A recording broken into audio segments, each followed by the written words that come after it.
Racism is evil. And the pain that black people have experienced is real. And can I tell you, injustice for one person is injustice for all of us. And we all need Jesus. Love and action, no matter what we do, is always going to be it's always going to be greater than hate or silence in our life. I'm brokenhearted over this. I'm brokenhearted over the injustice, over the pain that we've all seen at times, that at times we may have been a part of or been subject to. I'm brokenhearted over the blind eye that the church has turned towards real pain that our brothers and our sisters have felt during their life. And I'm brokenhearted that we as humans, all of us, we point fingers to who we think is at fault instead of pointing towards the one thing that can actually save us from all this mess. The almighty, the powerful grace and mercy and love of Jesus. I say it all the time at our church that God had a plan to fix this world, and it wasn't the government. So we need to quit looking for bureaucracy to cure the ills that we are experiencing right now. It wasn't for a politician to come riding in on a horse to save the day. So quit politicizing people's pain and people's grievances and people's sins and people's hurt. Jesus says in Matthew chapter 16, verse 18 and 19 says, "And I tell you, you are Peter, and on this rock I will build my church, and the gates of hell shall not prevail against it. I will give you the keys to the kingdom of heaven, and whatever you bind on earth shall be bound in heaven, and whatever you loose on earth shall be loosed in heaven." See, nowhere does Jesus point or speak about government. Nowhere does he point and speak about people. He speaks of heaven. He speaks of his kingdom. He speaks of his church. And he speaks about you. Because the fact is we can't change the past. But I believe that this is the moment. This year we've walked through, I believe, the pages of history. What I've called a Gideon moment for the church, especially for the whole church, the Big C church. God has grown his kingdom in a time and in a way that we never imagined was possible.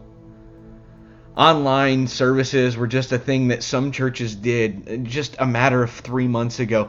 And in the last 3 months, we've seen thousands upon thousands of new people hearing the message of hope, hearing the message of the future. People that would have never darkened the doors of the church have heard about real hope. Not political hope, not media jargon, but they've heard of true, real hope from Jesus. And while we as the church and as people and as humans have walked a little off kilter during this season, a little bit scared at times, a little bit worried, God was never scared.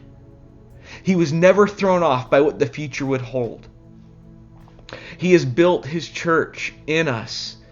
Not in spite of the hardships that we've been walking through, but he's been building his church during this time because of the hardships that we've been in.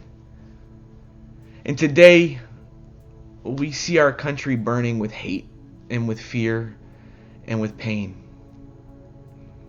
People have turned their physical property into ash, and I believe that that's a representation of what our nation's hearts look like. Burned. Left for dead. But can I tell you today, God, he's not off kilter, not even a little bit. He's not scared, and he's not thrown off by what the future holds. He still carries that same message of hope and mercy and of love, a future that is full of grace. I never expected to experience a moment in the church in America like I have over the past 3 months. And here as I sit and I watch the church march towards not just the first moment of this year, but the second moment. This, right now, is the moment for the church to shine.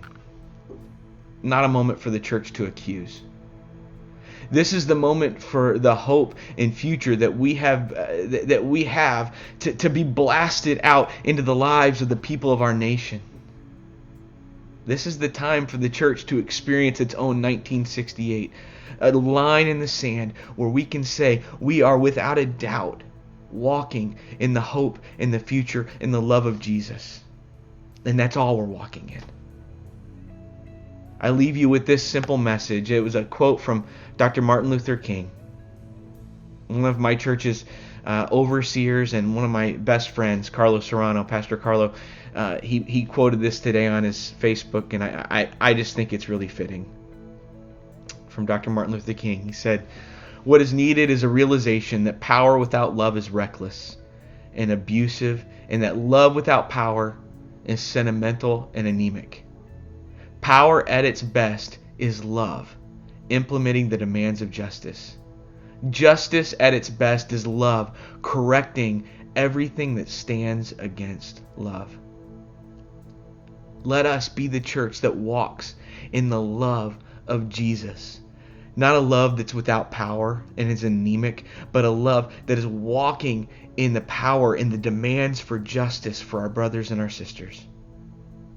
And let us walk in that same justice that God gives us, justice that is wrapped up in love and in correcting people in the right way. And it stands for a future, and it stands for a hope.